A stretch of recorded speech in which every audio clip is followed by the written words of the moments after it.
ago, far away in a neat little house, lived a little red hen and a dog, cat, and mouse. The little red hen was the animal who took care of herself, and the other three too. She worked, and again worked some more. She cooked all the meals, and she washed every floor, and dusted the furniture, scrubbed every wall. Did anyone help her? Well, no, not at all. The dog spent his hours just snoozing away. The cat met with friends and she chatted all day. And as for the mouse, he was no use at all. He sat blowing bubbles on the floor in the hall. One morning in spring, as she walked on a road, returning from market with quite a big load, she stopped for a moment, 'cause what she had found, a few tiny wheat seeds below on the ground. "I'll plant these 10 wheat seeds," the little hen said. "They'll be in the ground way before I'm in bed. Perhaps they're assistance. I think I shall ask if someone will help me in doing this task." "Excuse me," she asked the dog, cat, and mouse. "Who'll help me plant seeds in the back of the house?" "Not I," said the weary dog. "I have to sleep." "Nor I," said the cat. "I've got play dates to keep." And as for the mouse, he was no use at all. He counted his toes while he sat in the hall. "I'll do it myself," said the little red hen. "It's certainly easy to plant only 10. But that's not enough to get wheat seeds to grow. They need to be carefully cared for. And so, I think that I really should go out and ask if someone will help me in doing this task." "Who'll help me?" the hen asked the dog, cat, and mouse. "Take care of the seedlings in back of the house." "Not I," said the weary dog. "I have to sleep." "Nor I," said the cat. "I've got play dates to keep." And as for the mouse, he was no use at all, just thinking of nothing away in the hall. "I'll do it myself," said the little red hen. "That's right. I will work all alone once again." And then came the summer, and soon it was fall. By then, all the wheat stalks had grown golden tall. Well, harvesting wheat was a job to be done. The hen thought she'd work in the bright morning sun. She made up her mind that again she would ask if someone would help her in doing this task. "Who'll help me?" the hen asked the dog, cat, and mouse, "in cutting the wheat in the back of our house." "Not I," said the weary dog. "I have to sleep." "Nor I," said the cat. "I've got play dates to keep." And as for the mouse, he was no use at all, humming a silly song out in the hall. The little red hen went alone out the door, and all by herself she completed this chore. She bundled the wheat, but another job still. She knew she must carry the wheat to the mill. She looked at the wheat as she said with a sigh, "I'll get some assistance. At least I will try.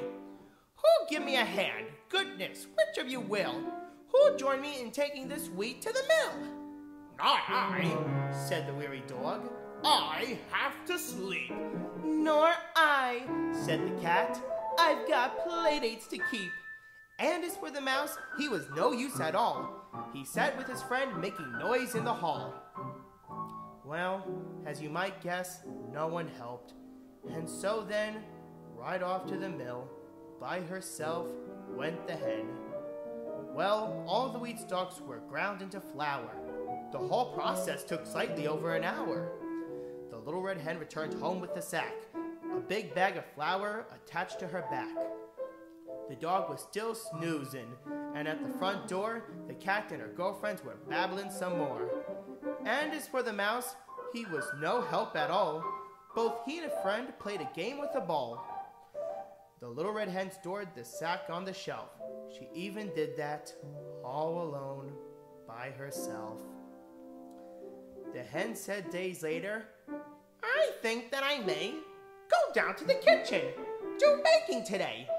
Perhaps I'll get help. This is such a fun task. I'm sure they'll say yes just as soon as I ask."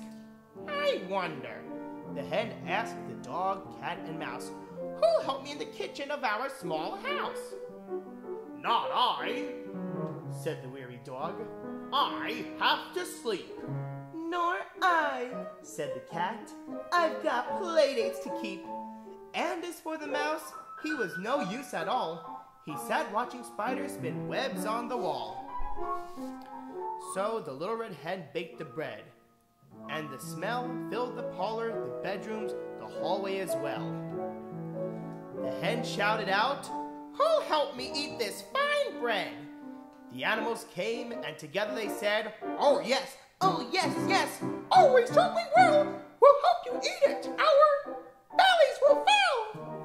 But the Little Red Hen, much more wise than before, spoke loudly and proudly on the hard kitchen floor. "All by myself, I picked up the 10 seeds. I planted them, watered them, pulled out the weeds. I cut the grown plants, kept a hard-working will. Then all by myself brought the stalks to the mill and stayed at the mill waiting over an hour until the wheat grains were ground into flour. I carried the flour back home by myself, then stored the big sack way up high on the shelf.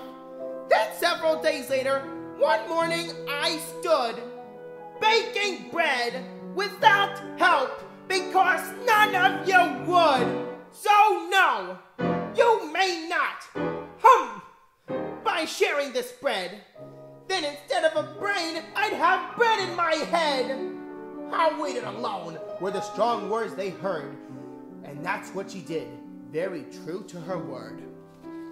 So while her 3 roommates stood still looking dumb, the Little Red Hen ate the bread, every crumb.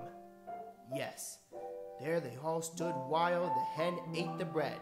And when she was finished, she turned and she said, "It's nice to have fun, and for me, it's the same. But living this life isn't always a game." The dog, cat, and mouse learned a lesson that day. Pitch in, give some help, the responsible way.